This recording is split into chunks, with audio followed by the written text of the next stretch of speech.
ಮೇಲ್ಮಟ್ಟಕ್ಕೆ ಹೋಗ್ಬಿಟ್ಟಿದ್ದೀವಿ ಇನ್ನೊಂದು ಇದರಲ್ಲಿದ್ದಾಗ ನಮಗೆ ಹೊಡೆತಗಳು ಶುರುವಾಯಿತು. ಬಿಸ್ನೆಸ್ ಮಾಡಬೇಡ ಅಂತ ಹೇಳಿದರು, ಬಿಸ್ನೆಸ್ ಮಾಡ್ದೆ. ಆ ಬಿಸ್ನೆಸ್ಸಲ್ಲಿ ಹೊಡೆತ ಶುರುವಾಯಿತು. ಆರ್ಥಿಕವಾಗಿ ಭಾಳ ಪೆಟ್ಟು ಬಿದ್ದುಬಿಡ್ತು, ಚೇತರಿಸ್ಕೊಳಕ್ಕಾಗ್ದಷ್ಟು. ಇವರು ಆಗಲೇ ರಿಟೈರ್ಡ್ ಆಗಿಬಿಟ್ಟಿದ್ರು. ಸರಿ ಗುರುಗಳ ಹತ್ರನೇ ಹೋಗಿ ಬನ್ನಿ ಅಂತ ಅಂದೆ. ಸರಿ ಅಂತ ಇವರು ಹೋಗ್ತೀನಿ ಅಂತ ಹೇಳ್ಬಿಟ್ಟು ಹೋದರು. ಗುರುಗಳ ಹತ್ರ ಹೋದರೆ ಗುರುಗಳಿಲ್ಲ. ಅವರಿಗೂ ಭಾಳ ಬೇಜಾರಾಯಿತು. ನಾನು ಇವ್ರಿಗೂ ಗುರುಗಳಿಗೂ ಬೇಡ ಆಗ್ಬಿಟ್ನಲ್ಲ ಅಂತ. ಅವತ್ತು ಅವರು ರಾಜು ಅವರು ಸಾಮಾನು ತಂದು ಗುರುನಾಥರ ಫೋಟೋ ಇದೆ ಅಲ್ಲಿ ದೊಡ್ಡದು, ಅದ್ರ ಮುಂದೆ ಎಲ್ಲ ತಂದಿಟ್ಬಿಟ್ರು. ಉಪ್ಪು ತುಪ್ಪ ತರಕಾರಿ ಎಲ್ಲ ತಂದಿಟ್ರು. ಆದರೆ ನಮ್ಮಲ್ಲಿ ಏನೂ ಫಂಕ್ಷನ್ ಇಲ್ಲ, ಯಾವುದೂ ಇಲ್ಲ, ಎಲ್ಲ ಮುಗಿದೋಗಿದೆ. ಆಮೇಲೆ ಅಲ್ಲಿಗೆ ರಾಜು ಕೇಳಿದೆ ಏನು ಅಂತಂದೆ. ಇಲ್ಲ ನಾಳೆ ಏನೋ ಬರ್ತಾರಂತೆ ಯಾರೋ, ಅದಕ್ಕೆ ಗುರುನಾಥರು ಹೇಳಿದರು. ಗುರುನಾಥರು ಮುಕ್ತಾಗಿ ಸುಮಾರು ವರ್ಷ ಆಗೋಗಿದೆ, ಆಗಲಿ 4 ವರ್ಷ ಆಗೋಗಿದೆ.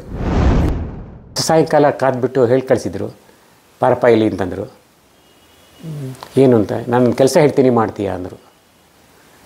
ಯಾವತ್ತು ನಿಮ್ಮ ಮಾತು ಕೇಳಿ, ನನ್ನ ಮಾತು ಹೀಗೆ ಯಾವತ್ತು ನಿಮ್ಮ ಮಾತು ಕೇಳಿಲ್ಲ, ಹೇಳಿ ಅದೇನು ಮಾಡಬೇಕು ಅಂದೆ.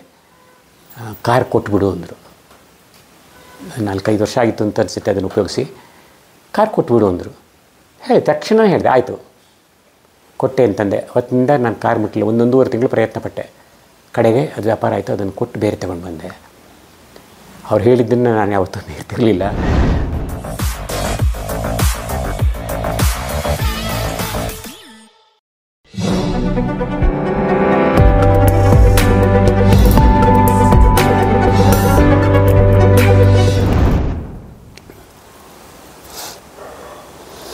ಅಲ್ಲಿಂದ ಆ ಗುರುನಾಥರು ಸುತ್ತು ಕೊಟ್ಟಿದ್ದು ಈಗ ನನಗೆ ಅನ್ನಿಸ್ತಾ ಇದೆ. ಇಲ್ಲಿ ವೇದಿಕೆ ಆಯಿತು, ಎಷ್ಟು ಜನ ಬಂದರೂ ಕೂಡ ಯಾರಿಗೂ ಯಾವುದು ದಿನ ಬರಲಿ ನಮ್ಮ ಒಂದು 2-3-4-5-6 ಫಂಕ್ಷನ್ ನಡೀತದೆ ನಮ್ಮ ವೇದಿಕೆಯಲ್ಲಿ. ಯಾವತ್ತೂ ಯಾರಿಗೂ ಅನ್ನಕ್ಕೆ ಕೊರತೆ ಆಗಿಲ್ಲ. 100 ಜನ ಬರಲಿ, 300 ಜನ ಬರಲಿ, 500 ಜನ ಬರಲಿ, ಶ್ರೀಕಾಂತಪ್ಪ ಇರ್ತಾರೆ, ನಡೆಸ್ತಾ ಇರ್ತಾರೆ ಅಂತ. ಅನ್ನಪೂರ್ಣೇಶ್ವರಿನೇ ನಮ್ಮ ಜೊತೆಗೆ ಕಟ್ಕಳಿಸ್ಬಿಟ್ಟಿದ್ದಾರೆ. ಮತ್ತು ಇಲ್ಲಿ ಸುಮಾರು ಸತಿಗಳು ಗುರುನಾಥರದ ಪವಾಡಗಳೇ ನಡೆದಿದೆ. ಅನ್ನಪೂರ್ಣೇಶ್ವರಿ ಅಂತ ಹೇಳಿಬಿಟ್ಟೆ, ಅದಕ್ಕೆ ಒಂದು ಪವಾಡನೇ ನಡೆಸಿಬಿಟ್ರು. ಒಂದಿನ ಸುಮ್ಮನೆ ಆರಾಮಾಗಿ ಕುತ್ಕೊಂಡಿದ್ದಾಗ ಬಾಣಾವರದಲ್ಲಿ ಗುರುಗಳು ಸೇವೆ ಮಾಡ್ಕೊಂತ ರಾಜಣ್ಣ ಅಂತ ಒಬ್ರು, ಅವರು ನನ್ನಾಗೆ ಇದ್ದರು, ನನ್ನಂಗೆ ಗಡ್ಡ ಬಿಟ್ಟಿದ್ರು. ಅವಾಗ ಮಧ್ಯಾಹ್ನ 12:30-1 ಗಂಟೆಯಲ್ಲಿ ಬಂದುಬಿಟ್ರು. ಸೀದಾ ಬಂದು ಕೂಗ್ತಾರೆ, ಯಾಕೆ ಇವ್ರು ಬಂದರು ಅಂತ ನೋಡ್ತೀನಿ. ಕಾರು ನಿಂತಿದ್ದು, ಎಲ್ಲ ಒಳ ಬಂದರು. ಅವತ್ತು ಅವರು ರಾಜು ಅವರು ಸಾಮಾನು ತಂದು ಗುರುನಾಥರ ಫೋಟೋ ಇದೆ ಅಲ್ಲಿ ದೊಡ್ಡದು, ಅದ್ರ ಮುಂದೆ ಎಲ್ಲ ತಂದಿಟ್ಬಿಟ್ರು. ಉಪ್ಪು ತುಪ್ಪ ತರಕಾರಿ ಎಲ್ಲ ತಂದಿಟ್ರು. ಆದರೆ ನಮ್ಮಲ್ಲಿ ಏನೂ ಫಂಕ್ಷನ್ ಇಲ್ಲ, ಯಾವುದೂ ಇಲ್ಲ, ಎಲ್ಲ ಮುಗಿದೋಗಿದೆ. ಆಮೇಲೆ ಅಲ್ಲಿಗೆ ರಾಜು ಕೇಳಿದೆ ಏನು ಅಂತಂದೆ. ಇಲ್ಲ ನಾಳೆ ಏನೋ ಬರ್ತಾರಂತೆ ಯಾರೋ, ಅದಕ್ಕೆ ಗುರುನಾಥರು ಹೇಳಿದರು. ಗುರುನಾಥರು ಮುಕ್ತಾಗಿ ಸುಮಾರು ವರ್ಷ ಆಗೋಗಿದೆ, ಆಗಲಿ 4 ವರ್ಷ ಆಗೋಗಿದೆ. ಇಲ್ಲ ನನಗೆ ಹೇಳಿದ್ರಲ್ಲಿ, ನಾವಿನ್ನೇನು ಮಾಡೋಂಗಿಲ್ಲ, ಗುರುನಾಥರು ಫೋಟೋ ಎದುರಿಗೆಲ್ಲ ಇತ್ತು, ನೋಡೋಣ ಬರಲಿ ಯಾರು ಅಂತಂದು ಮಾಡಿದ್ವಿ. ಒಂದೇ ದಿವಸ ಬಿಟ್ಟುಬಿಟ್ಟು ಎಲ್ಲರೂ ಬಂದು ಕೂಡ್ಲಿಗೆ ಬಂದಿದ್ರು. ಎಲ್ಲ ಕೂಡ್ಲಿಗೆ ಬಂದು ಇಲ್ಲಿ ವಿರಜಾನಂದರ ವೇದಿಕೆ ಇದೆ ಅಂತ ಹೇಳಿದರು. ಅಂತ ಹೇಳಿದ್ಮೇಲೆ ಎಲ್ಲ ಇಲ್ಲಿ ಬಂದು ಅವತ್ತು ಇಲ್ಲಿ ಎಲ್ಲ ಪ್ರಸಾದ ಮಾಡ್ಕೊಂಡು ಹೋದರು. ಇದೊಂದು ಸಣ್ಣದೊಂದು ಒಂದು ಪ್ರಸಂಗ. ಇದು ಒಂದು ಸಾಯಂಕಾಲ 6 ಗಂಟೆ 7 ಗಂಟೆ ಆಗಿತ್ತು. ಬಂದರು ಏನಂದರೆ ಇಲ್ಲಿ ಹುಡ್ಕೋ ಕಾಲೋನಿಗೆ ಹೋಗೋಣ ಅಂದರು. ಆ ಹುಡ್ಕೋ ಕಾಲೋನಿ ನಾನೇ ನೋಡಿದ, ಹೊಸ ಕಾಲೋನಿ ಅದು ಇನ್ನೂ. ಆದರೆ ನಂದು ಒಂದು ಸಣ್ಣದೊಂದು ಸುವೇಗ, ಅದ್ರ ಮೇಲೆ ಇಬ್ಬರು ಕೂತ್ಕೊಂಡ್ರೆ ಅದು ಎಳಿತಾನೂ ಇರಲಿಲ್ಲ. ನಾನು ಹಾಗೆ ಇದ್ದೆ, ಅವರು ಹಾಗೆ ಇದ್ದರು. ಆದರೆ ಗುರುಗಳ ಜೊತೆಗೆ ಇದ್ದಾರಲ್ಲ ಅನ್ನೋದು ದೊಡ್ಡ ಧೈರ್ಯ, ಎಲ್ಲಿ ಬೇಕಾದ್ರೂ ಹೋಗ್ಬೋದು. ರಾತ್ರಿ ಗುಂಡಿ ತಗ್ಗು ಹತ್ಕೊಂಡು ಅಲ್ಲಿ ಹೋಗ್ತಾಯಿದ್ವಿ. ಇವ್ರ ಮನೆ ಮುಂದೆ ನಿಲ್ಸಯ್ಯ ಅಂತ. ಯಾಕೆ ಸಾರ್ ಅಂತೀನಿ ನಾನು. ಅವ್ರನ್ನ ಯಾವುದು ಗುರುವರೇನು ಸಾರ್ ಅವರು ಸಾರ್ ಅನ್ನೋರು, ನಾನು ಸಾರ ಅಂತಿದ್ದೆ. ಯಾಕೆ ಸಾರ್ ಅಂದರೆ ಇಲ್ಲಿ ನಿಲ್ಸಿಲ್ಲಿ ಅಂದರು. ಅಲ್ಲಿ ನಿಲ್ಸಿದ್ರೆ ಎದುರ್ಗನೆ ಮನೆ ಬಾಗಿಲು ತಟ್ಟು ಅಂದರು. ನನಗೆ ಹೆದರಿಕೆ, ಇಷ್ಟೊತ್ತಲ್ಲಿ ಬಾಗಿಲು ತಟ್ಟು, ಅಲ್ಲಿ 8-9 ಗಂಟೆ ಆಗಿ ಹೋಗಿರೋದು. ಬಾಗಿಲು ತಟ್ಟು ಅಂತಾರೆ, ಹೆದರಿಕೆಯಿಂದ ಹೋಗಿ ಬಾಗಿಲು ತಟ್ಟಿದೆ. ಅವ್ರ ಮನೆಯಲ್ಲಿ ಭಾಳ ಆತಂಕವಾಗಿ ಕಾತ್ತಾ ಕೂತ್ಕೊಂಡ್ರು. ಆಮೇಲೆ ಹಿಂಗೆ ಸಕ್ರೆಪಟ್ಟಣದ ವೆಂಕಟಾಚಲಯ್ಯ ಬಂದಿದ್ದಾರೆ ಅಂದರೆ ಅವರೆಲ್ಲ ಓಡಿ ಬಂದುಬಿಟ್ರು ಹೊರಗೆ. ಅವ್ರ ಮನೆಯಲ್ಲಿ ಎಲ್ಲ ಕರೆದ್ರು, ಒಳಗೆ ಹೋಗಿ ಕೂತ್ಕೊಂಡ್ವಿ. ಅದು ಆ ಹುಡುಗಿ ಬಾಣಾವರದ ಸಕ್ರೆಪಟ್ಟಣದ ಹುಡುಗಿನೇ. ಆ ಹುಡುಗಿ ಅವರಿಗೆ ಚೆನ್ನಾಗಿ ಪರಿಚಯನೂ ಇತ್ತು. ಅವ್ರ ಮನೇಲಿ ಏನೋ ದೊಡ್ಡ ಸಮಸ್ಯೆ ಆಗೋಗ್ಬಿಟ್ಟಿತ್ತು. ಅವಾಗ ಕೂತ್ಕೊಂಡ್ರಿ, ಕಾಫಿ ಕುಡಿದ್ವಿ. ಅವರೆಲ್ಲ ಊಟನೂ ಮಾಡಿರಲಿಲ್ಲ, ಎಲ್ಲ ಭಾಳ ಆತಂಕವಾಗಿದ್ದರು. ಆಮೇಲೆ ಏನು ಅವರೆಲ್ಲ ವಿಷಯ ಎಲ್ಲ ಹೇಳಿದ ಮೇಲೆ ಹಣ್ಣು ಮೆಣಸಿನ್ಕಾಯಿ ಇದೆಯಾ ಅಂತ ಕೇಳಿದರು. ಆಮೇಲೆ ಇದೆ ಅಂತಂದರು. ಸರಿ ತಗೊಂಬಂದು ಅದನ್ನೆಲ್ಲ ದಾರದಲ್ಲಿ ಪೋಣಿಸು ಅಂತ ಹೇಳಿದ್ರು. ಪೋಣಿಸಿದ್ರು. ನಿನ್ನ ಮನೆ ಬಾಗಿಲಿಗೆ ಕಟ್ಟು ಅಂತ ಹೇಳಿದ್ರು. ಅಷ್ಟೊತ್ತು ರಾತ್ರಿಯಲ್ಲೇ ಕಟ್ಟಿಸಿದ್ರು. ಆಮೇಲೆ ನನಗೆ ಹೇಳಿದರು, ಸರ್ ನಾಳೆ ಇಲ್ಲಿ ಮನೆಗೆ ಬಂದು ಅಥವಾ ಅವ್ರ ಗಂಡ ಬಂದಾಗ ತಿಳಿದ್ಬಿಟ್ಟು ನನಗೆ ಒಂಚೂರು ಚಂದ್ರಮೌಳಿ ಮನೆಗೋ ಯಾರ ಮನೆಗಾರು ಫೋನ್ ಮಾಡಿ ವಿಷಯ ತಿಳಿಸ್ಬಿಟ್ರಿ ಏನಾಯಿತು ಅಂತಂದು ಹೇಳಿದರು. ಒಂದು ಆಮೇಲೆ ಅಂತ ಆತಂಕ ಅವರು ನಾನು ಕೇಳಿದೆ, ಅವ್ರು ಸಿಕ್ಕರು. ಕೇಳಿದಾಗ ಇಲ್ಲ ಅವ್ರು ಎದುರು ಮನೆಯವರು ಮನೆ ಖಾಲಿ ಮಾಡ್ಕೊಂಡೇ ಹೋಗ್ಬಿಟ್ರು. ಅವ್ರ ಮನೆಯಿಂದ ದೊಡ್ಡ ಒಂದು ಇದಿತ್ತು, ಅವರು ಎದುರು ಮನೆಯವ್ರು ಸರಿ ಇರಲಿಲ್ಲ, ಇವ್ರ ಮನೆ ಮೇಲೆ ಭಾಳ ಕಣ್ಣಿತ್ತು. ಅದರಿಂದ ಅವರು ಮನೆಯೇ ಖಾಲಿ ಮಾಡ್ಕೊಂಡು ಹೋಗ್ಬಿಟ್ರು. ಇವು ಒಂದು ಮೆಣಸಿನ್ಕಾಯಿ ತೋರಣ ಕಟ್ಟಿದ್ದಕ್ಕೆ ಅವ್ರು ಹೆದರ್ಕೊಂಡು ಹೋದರು. ಅದರಲ್ಲಿ ಗುರುವಿನ ಶಕ್ತಿ, ಗುರುವಿನ ಏನಿದೆ ಅನ್ನೋದು ಗೊತ್ತಾಗುತ್ತೆ. ಅದು ಶ್ರೀ ಗುರುಭ್ಯೋ ನಮಃ. ನನ್ನ ಹೆಸರು ಶಶಿಕಲಾ ಅಂತ. ನಾನು ಶ್ರೀಯುತ ನೀಲಕಂಠರಾಯರವರ ಧರ್ಮಪತ್ನಿ. ನಾನು ಇಲ್ಲಿ ಭದ್ರಾವತಿ ಗುತ್ತಾ ಕಾಲೋನಿ ಶಾಲೆಯಲ್ಲಿ ಮುಖ್ಯ ಶಿಕ್ಷಕಿಯಾಗಿ ಕೆಲಸ ಮಾಡ್ತಾ 2017ರಲ್ಲಿ ನಾನು ನಿವೃತ್ತಿ ಹೊಂದಿದೆ. ಅಂತ ಒಂದು ಪಂಚೆ ಉಟ್ಕೊಂಡಿರೋರು, ಒಂದು ಶರ್ಟ್ ಹಾಕ್ಕೊಂಡು, ಇವತ್ತಿಗೂ ನಂಗೆ ನೆನಪಿದೆ, ಒಂದು ತಿಳಿ ನೀಲಿ ಬಣ್ಣದ ಒಂದು ಶರ್ಟ್ ಹಾಕ್ಕೊಂಡು ಸಾಮಾನ್ಯ ಮನುಷ್ಯರ ಹಾಗೆ ಬಂದಿದ್ದರು. ಆಗ ನೋಡಿದ್ದಂಥ ಒಂದು ನೆನಪು ನನಗೆ ಆವಾಗ. ಆಮೇಲಿಂದ ಬಂದು ಅವರು ಏನಾದರೂ ಕೆಲವು ನಮ್ಮ ಮಕ್ಕಳ ವಿದ್ಯಾಭ್ಯಾಸದ ಬಗ್ಗೆ, ಆಮೇಲೆ ನಮ್ಮ ಜೀವನದ ಬಗ್ಗೆ ಎಲ್ಲ ಸ್ವಲ್ಪ ಏನೋ ಒಂದು ಹೇಳ್ತಾಯಿದ್ರು. ನಮಗೇನು ಆವಾಗೇನೋ ಒಂದು ಭವಿಷ್ಯ ಹೇಳ್ತಾರೋ ಅವರು ಅಂತನೋ ಒಂದು ಇದು ಜ್ಯೋತಿಷಿ ಥರ ಅಂತನೋ ಒಂದು ಭಾವನೆಯಲ್ಲಿ ನೋಡಿಬಿಟ್ವಿ ಆವಾಗ.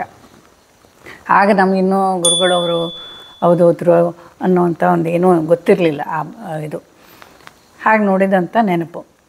ಆಮೇಲಿಂದ ಮಧ್ಯದಲ್ಲಿ ಸ್ವಲ್ಪ ಇವರಿಗೆ, ನಮ್ಮ ಮನೆಯವ್ರಿಗೆ ಸ್ವಲ್ಪ ಕೆಲವೆಲ್ಲ ಅನುಭವಗಳು ಅವರಲ್ಲಿ ಅವ್ರ ಜೊತೆಲೆಲ್ಲ ಆಗಿತ್ತು. ಅದನ್ನೆಲ್ಲ ಹೇಳ್ಕೊಂಡಿದ್ರು ಅವರು.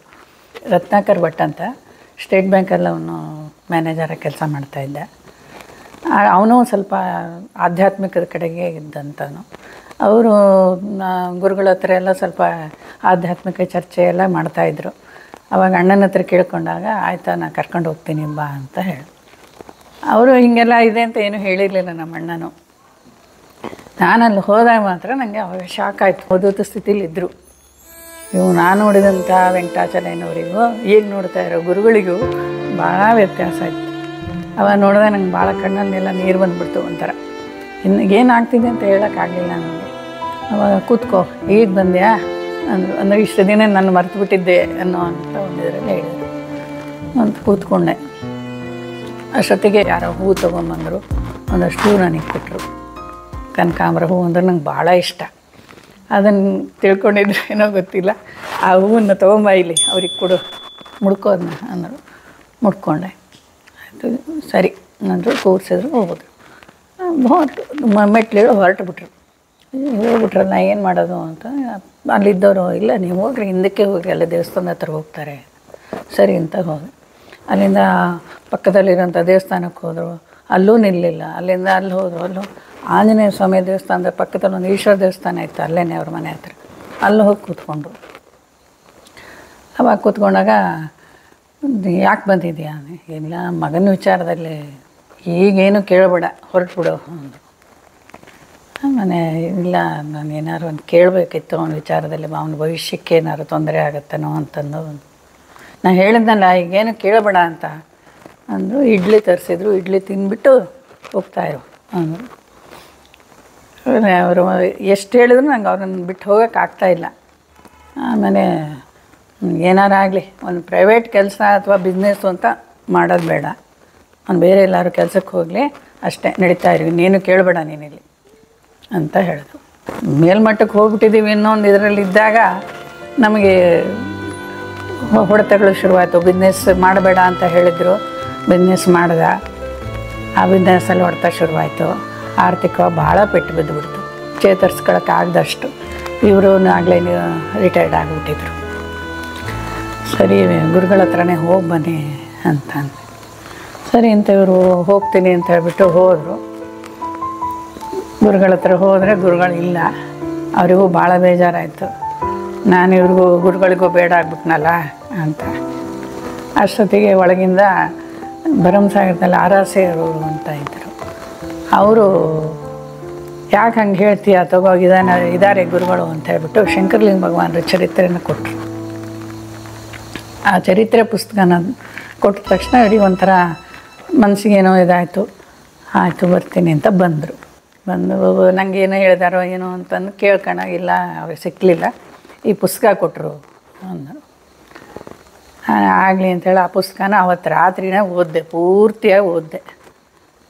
ಓದಿ ಒಂದು 2 ದಿವಸದಲ್ಲೇನೋ ನಮಗೆ ವಿರಜಾನಂದರ ದರ್ಶನ ಆಯಿತು. ಮನೆಗೆ ಬಂದರು ಅವರು.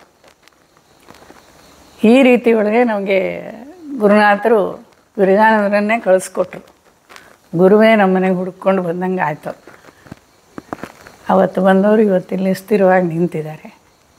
ಇದು ಒಂದು ಗುರುನಾಥರ ಒಂದು ಅನುಗ್ರಹ ಅಂತ ಹೇಳ್ಬೋದು. ಇದೊಂದು ಮೊದಲ ಅನುಭವ ಅಂತಲೂ ಹೇಳ್ಬೋದು. ನಮಗೆ ಗುರುಗಳು ಅನ್ನೋ ಒಂದು ಭಾವನೆ ಅವರಲ್ಲಿ ಹುಟ್ಟಿ ಅವರನ್ನು ನಾವು ಆ ದೃಷ್ಟಿಯೊಳಗೆ ನೋಡುವಂಥ ಒಂದು ಇದನ್ನು ನಮಗೆ ಅನುಗ್ರಹಿಸಿದ್ರು. ಅವಾಗ ಇಂಥ ಬೇಕಾದಷ್ಟು ಅನುಭವನೂ ಕೊಟ್ಟರು. ಹೀಗೆ ಇದೇ ಕಷ್ಟನೇ ಮುಂದುವರಿತಾ ಇರಬೇಕಾದ್ರೆ ಇದೇ ಪೀರಿಯಡ್ನಲ್ಲೇ ನಾನು ಒಂದು ಸರ್ತಿ ಚಿಕ್ಕಮಂಗ್ಳೂರಿಗೆ ಹೋಗಿದ್ದೆ ನಮ್ಮ ಅಣ್ಣನ ಮನೆ ಮದುವೆಗೆ ಅಂತ ಹೇಳ್ಬಿಟ್ಟು. ಅಣ್ಣನ ಮನೆ ಮದುವೆ ಹೋಗಿ ಮದುವೆ ಎಲ್ಲ ಪೂರೈಸ್ಕೊಂಡು ಹೊರಟಾಗ ಅಲ್ಲಿ ನಾಗೇಂದ್ರ ಅಂತ ಅವರು ಗುರುಭಕ್ತರೇ ಇದ್ದರು ಒಬ್ಬರು. ನಾವು ಎಲ್ಲ ಆಟೋದಲ್ಲೆಲ್ಲ ಇದನ್ನು ಲಗೇಜೆಲ್ಲ ಇಟ್ಬಿಟ್ಟು ಹೊರಡಲಿಕ್ಕೆ ಅಂತ ಹೊರಟ್ಬಿಟ್ಟಿದ್ದೀವಿ. ಆಟೋದಲ್ಲಿ ಹತ್ತಬೇಕು ಅಷ್ಟೊತ್ತಿಗೆ ಅವ್ರ ಕಾರ್ ಬಂತು, ನಾಗೇಂದ್ರ ಅವರದ್ದು. ಗುರುನಾಥರು ಹೇಳಿದ್ದಾರೆ, ನಿಮ್ಮನ್ನು ಕರ್ಕೊಂಬರೋಕ್ಕೆ ಹೇಳಿದ್ದಾರೆ ಅಂತ ಅಂದರು. ಇವು ನಾವು ಆಟೋ ಕುತ್ಕೊಳ್ತಾ ಇದ್ದೀವಲ್ಲಪ್ಪ, ಈಗ ಹೆಂಗೆ ಹೊರಡೋದು, ಊರಿಗೆ ಹೊರಟು ಬಿಟ್ಟಿದ್ದೀವಿ. ತಕ್ಷಣ ಅವ್ರು ಫೋನ್ ಮಾಡಿದ್ರು ಗುರುಗಳೇ ಅವರು ಆಟೋದಲ್ಲಿ ಕೂರ್ತಾ ಇದ್ದಾರೆ, ಆಗಲೇ ಊರಿಗೆ ಹೊರಟು ಬಿಟ್ಟಿದ್ದಾರೆ. ಈ ಗುರುಗಳು ಬೇಕು ಅನ್ನೋದಾದ್ರೆ ಬರೋಕ್ಕೆ ಹೇಳು, ಇಲ್ಲದೇ ಹೋಗೋಕ್ಕೆ ಹೇಳು ಅಂದರು. ಕೇಳಿಸ್ತು ನನಗೆ. ಆಮೇಲೆ ಹಿಂಗಂದ ತಕ್ಷಣ ಇವು ಗುರುಗಳು ಬೇಕಲ್ವ ಅಂತ ತಕ್ಷಣ ಲಗೇಜೆಲ್ಲ ಅಲ್ಲೇ ಇಟ್ಟೆ. ಅಣ್ಣನ ಒಳಗೆ ಒಯ್ದಿಡ್ರಿ ಅಂತ ಹೇಳಿ ಕಾರಲ್ಲಿ ಕರ್ಕೊಂಡು ಹೋದರು. ಅಲ್ಲಿ ಗುರುಗಳು ಅವರ ಸಿಸ್ಟರ್ ಮನೆ ಅಲ್ಲೇ ಇತ್ತು. ಅಲ್ಲಿ ಹೋದಾಗ ಒಳಗೆ ಹೋಗಲಿಲ್ಲ. ಗುರುಗಳು ಕಾರ್ನಲ್ಲಿ ಕೂತ್ಕೊಂಡಿದ್ರು, ಇನ್ನೊಂದು ಕಾರ್ನಲ್ಲಿ. ನಮ್ಮನ್ನು ಅಲ್ಲಿ ಹೋಗಿ ಇಳಿಸಿದ ತಕ್ಷಣ ಗುರುಗಳು ಅಲ್ಲಿದ್ದರು. ಹೋಗಿ ನಮಸ್ಕಾರ ಮಾಡಿದೆ. ಆಮೇಲೆ ಸರಿ ಬಾ ಕೂತ್ಕೋ ಅಂತ ಹೇಳಿ ಕೂರಿಸ್ಕೊಂಡ್ರು. ಸುಮಾರು ಜನ ಎಲ್ಲ ಇದ್ದರು ಭಾಳ. ಗುರುಗಳು ಅಂದಮೇಲೆ ಗೊತ್ತಲ್ಲ, ತುಂಬ ಜನನೇ ಇದ್ದರು ಅಲ್ಲೆಲ್ಲ. ಎಲ್ಲರೂ ಹೋಗ್ರಿ ಒಳಗಡೆ ಹೋಗ್ರಿ ಅಂದರು. ಅಷ್ಟೊತ್ತಿಗೆ ನನ್ನನ್ನು ಮಾತಾಡಿ ಕೂತ್ಕೋ ಇಲ್ಲಿ ಅಂದರು. ಕೂರಿಸ್ಕೊಂಡ್ರು. ಎಲ್ಲರನ್ನೂ ಒಳಗೆ ಕಳಿಸಿದ್ದು. ಆಮೇಲೆ ಅಷ್ಟೊತ್ತಿಗೆ ಕೂರಿಸ್ಕೊಂಡು ಅದು ಇದು ಮಾತಾಡ್ತಾ ಏನು ಯಾಕೆ ಬಂದಿದ್ದೆ ಏನು ಅಂತೆಲ್ಲ ಕೇಳಿ ಹಿಂಗೆ ಅಂತೆಲ್ಲ ಹೇಳಿದೆ. ಆಮೇಲೆ ಯಾಕೇನೋ ಬೇಜಾರಾಗಿದೆಯಲ್ಲ? ಏನಿಲ್ಲ ಗುರುಗಳೇ, ಇಲ್ಲ ಮುಚ್ಚಿಟ್ಟೆ ಅವ್ರ ಹತ್ರ, ವಿಚಾರಗಳನ್ನೆಲ್ಲ ಮುಚ್ಚಿಟ್ಟೆ, ಏನೂ ಹೇಳಲಿಲ್ಲ ಅವ್ರ ಹತ್ರ. ಆವಾಗ ಸರಿ ಅಂತಂದ್ರೆ ಅಷ್ಟು ಹೇಳೋಷ್ಟೊತ್ತಿಗೆ ಆಗಲೇ ನನಗೆ ಬೇಜಾರಾಗ್ಬಿಡ್ತು. ಕಣ್ಣ ನೀರು ಬರೋಕ್ಕೆ ಶುರುವಾಯಿತು. ಅಳೋಕ್ಕೆ ಶುರು ಮಾಡಿದೆ. ಅಳು ಎಷ್ಟು ಅಳ್ತೀಯ ಅಳು, ಜೋರಾಗಿ ಅಳು, ಹಿಂಗೆ ಎಷ್ಟು ಸಮಾಧಾನ ಆಗುತ್ತೋ ಅಷ್ಟು ಅಳು. ಅವ್ರ ಕೈ ಹಿಡ್ಕೊಂಡು ಕಣ್ಣಿಗೆ ಹೊತ್ಕೊಂಡು ಜೋರಾಗಿ ಅಳೋಕ್ಕೆ ಶುರು ಮಾಡಿದೆ. ಸಮಾಧಾನ ಮಾಡಿದ್ರು. ಅಷ್ಟೊತ್ತಿಗೆ ಆಗಲಿ ಬಾ ಒಳಗಡೆ ಹೋಗೋಣ ಅಂತ ಸುಮಾರು ಹೊತ್ತು ಅಲ್ಲೇ ಕೂರಿಸ್ಕೊಂಡು ಸಮಾಧಾನ ಮಾಡಿ ಏನಾಗಲ್ಲ ನಡಿ ಒಳಗೆ ಸರಿ ಎಲ್ಲ. ಮತ್ತೆ ಗುರುಗಳ ಜೊತೆಲ್ಲ ಒಳಗಡೆ ಹೋದೆ. ಅವ್ರ ತಂಗಿಗೆ ಹೇಳಿದ್ದು ಜಾಮೂನ್ ತೊಗೊಂಬ ಅಂತಂದು. ಸರಿ ಪಾಪ ಅವರು ಬಟ್ಲಲ್ಲಿ ಜಾಮೂನ್ ಹಾಕಿ ತೊಗೊಂಬಂದು ಕೊಟ್ಟು ಗುರುಗಳು ಅದನ್ನು ಒಂಚೂರು ತಿಂದರು. ತಿಂದುಬಿಟ್ಟು ನನ್ನ ಕೈಗೆ ಕೊಟ್ಟರು. ಎಷ್ಟು ಅಜ್ಞಾನ ಅನ್ನೋದಿರುತ್ತೆ ಅನ್ನೋ ಕೇಳಿದ್ದು. ವಿಧಿ ತನ್ನ ಆಟ ಆಡಬೇಕು ಅನ್ನೋದಿದ್ದರೆ ಏನೋ ತಪ್ಸೋಕ್ಕಾಗಲ್ಲ, ಏನೋ ಮಾಡೋಕ್ಕೂ ಆಗಲ್ಲ. ಆ ಟೈಮಲ್ಲಿ ಆ ಜಾಮೂನನ್ನು ಕೈ ಬಟ್ಲು ತೊಗೊಂಡೋಳು. ಹೀಗಾಗಿದ್ದರೆ ಅದನ್ನು ಎಷ್ಟು ಭಕ್ತಿಯಿಂದ ಅದನ್ನ ಸ್ವೀಕಾರ ಮಾಡ್ತಿದ್ದೆ. ತೊಗೊಂಡೋಗಿ ಅವನ ಬಚ್ಚಲ ಮನೆ ಮುಂದೆ ಇಟ್ಟು ಬಂದೆ.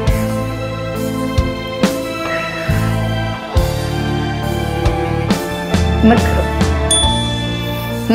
ಅಂದರು ಅಷ್ಟೆ. ಅಂದರೆ ಮುಂದಾಗೋದನ್ನು ನಾನು ಅನುಭವಿಸ್ಬೇಕಿತ್ತು. ಆ ಅನುಭವಿಸೋದನ್ನು ಸ್ವಲ್ಪ ಕಡಿಮೆ ಮಾಡಿದ್ರು ಅಷ್ಟೇ ಹೊತ್ತು, ಅಥವಾ ಇಂಥ ಒಂದು ಸ್ಥಿತಿ ತಂದು ನಿಲ್ಲಿಸೋವಂಥ ಒಂದು ಇದನ್ನು ಮಾಡಿದ್ರು. ಮುಂದೆ ಏನಾಗ್ತಿತ್ತೋ ಗೊತ್ತಿಲ್ಲ. ಭಾಳ ಬೇಜಾರಾಯಿತು ಅವರಿಗೆ ಆವಾಗ. ಇದು ಗುರುವಿನ ಒಂದು ಇದನ್ನು ಅಜ್ಞಾನದಿಂದ ನಾವು ಏನು ಕಳ್ಕೊತೀವಿ ಅನುಗ್ರಹನ ಅನ್ನೋದಕ್ಕೆ ಇದೊಂದು ನನ್ನ ಜೀವನದಲ್ಲಿ ಆಗಿರೋಂಥ ಒಂದು ದೊಡ್ಡ ಉದಾಹರಣೆ. ಇದು ಒಂದು ಅನುಭವನೇ ನನಗೆ. ಆಮೇಲಿಂದ ಆಗಲಿ ಅಂತಂದು ಸುಮ್ಮನಾದರು. ನಮ್ಮ ಒಂದು ಕರ್ಮದ ಫಲವೋ ಏನೋ ಗೊತ್ತಿಲ್ಲ. ಆ ಟೈಮ್ನಲ್ಲಿ ನಾವು ನಮ್ಮನ್ನು ಉಳಿಸ್ಬೇಕು ಅಂತಲೇ ಗುರುಗಳು ಅಷ್ಟಿದು ಮಾಡಿದ್ರು ಏನೋ ಗೊತ್ತಿಲ್ಲ, ಅಥವಾ ನಮ್ಮನ್ನು ಚೆನ್ನಾಗೇ ಇಟ್ಟಿರಬೇಕು ಅಂತ ಪ್ರಯತ್ನ ಪಟ್ಟರು, ಏನು ಅಂತ ಗೊತ್ತಿಲ್ಲ. ನನಗೂ ನನ್ನ ಚಿಕ್ಕಪ್ಪನವರು ಅಂದರೆ ಅವಧೂತರಿಗೂ ಇದ್ದಂತಹ ಒಂದು ಆತ್ಮೀಯತೆ ಸಂಬಂಧ ಇದು ಚಿಕ್ಕಪ್ಪ ಮಕ್ಕಳ ಸಂಬಂಧ. ಅಂದರೆ ತಂದೆ ಮಕ್ಕಳ ಸಂಬಂಧವೇ ಹೊರತುವೆ ಬೇರೆ ಏನೂ ಅಲ್ಲ. ಏಕೆಂದರೆ ಬಹಳಷ್ಟು ಜನಕ್ಕೆ ಇದ್ರ ಸ್ವಲ್ಪ ತಪ್ಪು ಕಲ್ಪನೆಗಳು ಇರ್ಬೋದು, ಬಂದುಬಿಟ್ಟಿದೆ ಅಂತ ಅಂದ್ಕೊಳ್ತೇನೆ ನನ್ನ ಬಗ್ಗೆ. ಯಾಕೆಂದರೆ ನನ್ನ ಬಗ್ಗೆ ಅನೇಕರು ಕೇಳಿದ್ದು ಉಂಟು, ಏನು ಹೀಗೆ ಪ್ರಶ್ನೆ ಮಾಡ್ತಾರೆ ಎಲ್ಲವಕ್ಕೂ, ಅವ್ರನ್ನ ಹೀಗೆ ಮಾತಾಡ್ತಾರಾ ಅಂತೆಲ್ಲ ಕೇಳಲಿಕ್ಕೆ ಉಂಟು. ಆದರೆ ಅಪ್ಪ ಮಕ್ಕಳು ಅಥವಾ ಚಿಕ್ಕಪ್ಪ ಮಕ್ಕಳಲ್ಲಿ ಸಂಬಂಧಗಳಲ್ಲಿ ಇವತ್ತಿಗೂ ಅದೇ ಸಂಬಂಧಗಳಿದೆ. ಅವ್ರು ಇರುವಾಗಲೂ ನನಗೇನೆಲ್ಲ ಹೇಳ್ತಾಯಿದ್ರು, ನಾವು ಅಷ್ಟೇ ಮುಕ್ತವಾದ ಚರ್ಚೆ ಮಾಡ್ತಾಯಿದ್ನು. ಅವ್ರು ಅದಕ್ಕೆ ನನಗೆ ಕನ್ವಿನ್ಸ್ ಮಾಡ್ತಾಯಿದ್ರು, ನಾನು ಅದನ್ನು ಒಪ್ಕೊಳ್ತಾ ಇದ್ದೆ. 25 ವರ್ಷದ ಹಿಂದಿನ ಮಾತು. ಈ ಮನೆ ಅಂದರೆ ಈ ಮೂಲದಲ್ಲಿ ಇದ್ದಂಥ ಗುರುಗಳ ಮನೆ ಏನಿದೆ, ಈ ಮನೆಯಲ್ಲಿ ತುಂಬ ಶಿಥಿಲವಾಗಿತ್ತು, ಗೋಡೆಗಳೆಲ್ಲ ಬಿದ್ದು ಹೋಗಿತ್ತು, ಮಣ್ಣಿನ ನೆಲ. ಈ ಮೂಲ ಮನೆಯನ್ನು ಬದಲಾವಣೆ ಮಾಡಬೇಕು ಅಂತಕ್ಕಂಥ ಸಂದರ್ಭ ನಮ್ಮ ಚಿಕ್ಕಪ್ಪನವರದ್ದೇ ಓದೋತರದ್ದೇ ಒಂದು ಮನೆ ಆಂಜನೇಯ ದೇವಸ್ಥಾನದ ಪಕ್ಕದಲ್ಲಿದೆ, ಹೊಸದಾಗಿ ಕಟ್ಟಿದಂಥ ಮನೆ.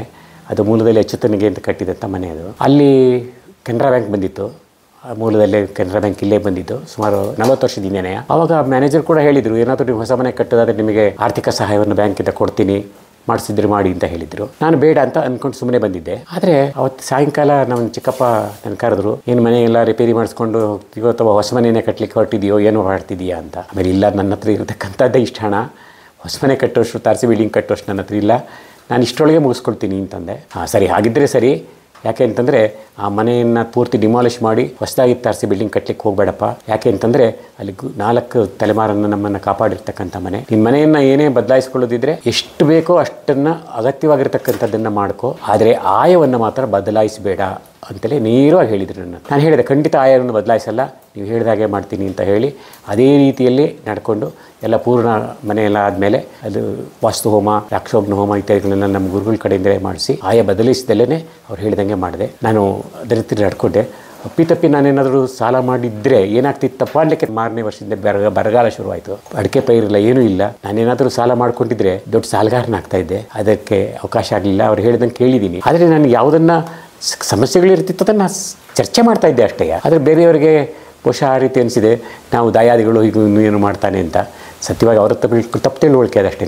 ಇನ್ನೂ ಅಂಥ ಘಟನೆಗಳು ಬೇಕಾದಷ್ಟಿದೆ. ಸಾಯಂಕಾಲ ಕಾದ್ಬಿಟ್ಟು ಹೇಳಿ ಕಳಿಸಿದ್ರು, ಪಾರಪ್ಪ ಇಲ್ಲಿ ಅಂತಂದರು. ಏನು ಅಂತ, ನಾನು ಕೆಲಸ ಹೇಳ್ತೀನಿ ಮಾಡ್ತೀಯಾ ಅಂದರು. ಯಾವತ್ತು ನಿಮ್ಮ ಮಾತು ಕೇಳಿ, ನನ್ನ ಮಾತು ಹೀಗೆ, ಯಾವತ್ತು ನಿಮ್ಮ ಮಾತು ಕೇಳಿಲ್ಲ, ಹೇಳಿ ಅದೇನು ಮಾಡಬೇಕು ಅಂದೆ. ಕಾರ್ ಕೊಟ್ಬಿಡು ಅಂದರು. 4-5 ವರ್ಷ ಆಗಿತ್ತು ಅಂತ ಅನಿಸುತ್ತೆ ಅದನ್ನು ಉಪಯೋಗಿಸಿ. ಕಾರ್ ಕೊಟ್ಬಿಡು ಅಂದರು. ತಕ್ಷಣ ಹೇಳಿದೆ, ಆಯಿತು ಕೊಟ್ಟೆ ಅಂತಂದೆ. ಅವತ್ತಿಂದ ನಾನು ಕಾರ್ ಮುಟ್ಟಲಿಲ್ಲ. 1-1.5 ತಿಂಗಳು ಪ್ರಯತ್ನ ಪಟ್ಟೆ. ಕಡೆಗೆ ಅದು ವ್ಯಾಪಾರ ಆಯಿತು, ಅದನ್ನು ಕೊಟ್ಟು ಬೇರೆ ತೊಗೊಂಡು ಬಂದೆ. ಅವ್ರು ಹೇಳಿದ್ದನ್ನು ನಾನು ಯಾವತ್ತೂ ಇರ್ತಿರಲಿಲ್ಲ. ಅಂದರೆ ಅವಾಗ ತಂದುಬಿಟ್ಟು ಕೀತರನ್ನು ಕೊಟ್ಬಿಟ್ಟು ಅವ್ರಿಗೆ ಹೋಗೋಣ ಅಂತಂದರೆ ಅವತ್ತು ಶುಕ್ರವಾರ 11:30 ಗಂಟೆ ಆಗಿಬಿಟ್ಟಿತ್ತು ರಾತ್ರಿ. ಇಷ್ಟೊತ್ತಿನ ಮೇಲೆ ಯಾಕೆ ಹೋಗೋಣ ಅಂತ ಅಂದ್ಕೊಂಡು ಹೋಗಲಿಲ್ಲ. ಶನಿವಾರ ಬೆಳಗಿನ ಜಾವದಕ್ಕೆ ಅವ್ರು ಮುಕ್ತರಾದರು ಅಂತ ಮಾರನೇ ಬೆಳಗ್ಗೆ ಹೇಳುವಾಗ ಮುಕ್ತರಾಗ್ಬಿಟ್ಟಿದ್ರು. ಅವ್ರು ಹೇಳ್ದಂಗೆ ಏನು ಮಾಡಬೇಕು ಅದನ್ನು ಮಾಡ್ತಾಯಿದ್ದೀನಿ.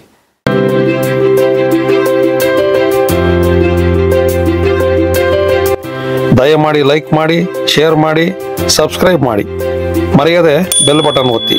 ಧನ್ಯವಾದಗಳು.